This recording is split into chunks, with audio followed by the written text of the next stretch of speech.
Hello students, welcome back to my channel. Vishal Gupta आपका teacher. कैसे हो आप सब स्टूडेंट्स? इस वीडियो में मैं आपको क्लास 12 का जो सब्जेक्ट है फिजिकल एजुकेशन, उसके chapter number 8 bio mechanisms and sports के इम्पॉर्टेंट क्वेश्चन कराने जा रहा हूँ, जो एग्जामिनेशन पॉइंट ऑफ व्यू से बहुत इंपॉर्टेंट है। सबसे पहला क्वेश्चन है, define the term biomechanics. Answers में इसका है answer, biomechanics is defined as systematic body of mechanics of body joints.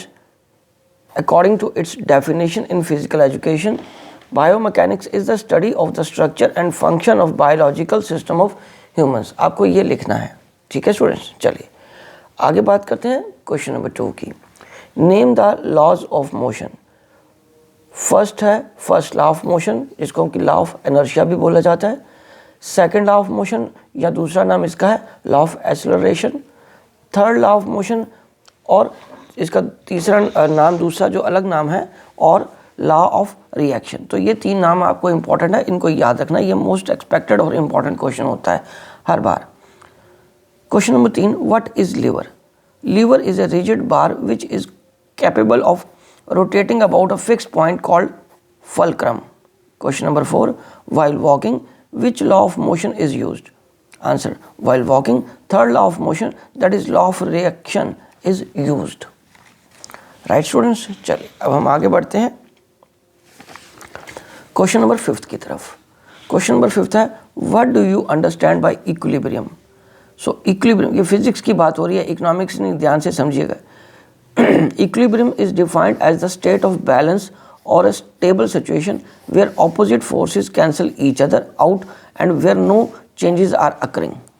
Right students? चलिए आगे। What are the different types of equilibrium?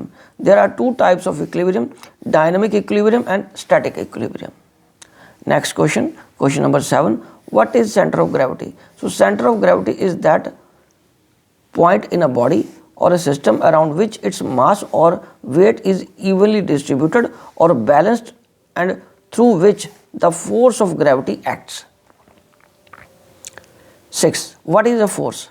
Force can be defined as a push या pull by one body acting upon another. Force is a product of mass and acceleration of an object or person. Right students? चलिए अब हम आगे बढ़ते हैं question number 9 की तरफ। Why do we lean forward while climbing up a hill?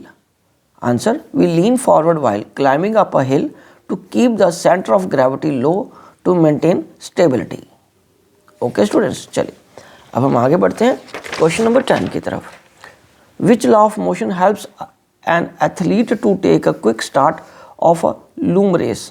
Answer, first law of motion, that is law of inertia, helps athlete to take a quick start of a 100-meter race. 11th, which type of lever is used while we curl our biceps? Class 3 lever is used while we curl our biceps. Question number 12, who will have greater stability? A flat person or a thin person of same height? ये आपके दो question है, उसका पहला part है ए कि क्या fat person या thin person of the same height greater stability किसके पास होती है? अ फ्लैट पर्सन के पास, ठीक है जी। और बी ऑप्शन है, a girl standing in stand at ease position और a girl standing on a one leg, a girl standing at a ease position. ठीक है स्टूडेंट्स, तो ये इंपॉर्टेंट क्वेश्चन है, आप इसको एक बार ज़रूर पढ़िए और अपने नोट्स को अपडेट कर लीजिए। रिवीजन के लिए बहुत इंपॉर्टेंट है, एग्ज़ाम से पहले एक बार इसको ज़रूर करके जाइए। Wishing you good luck.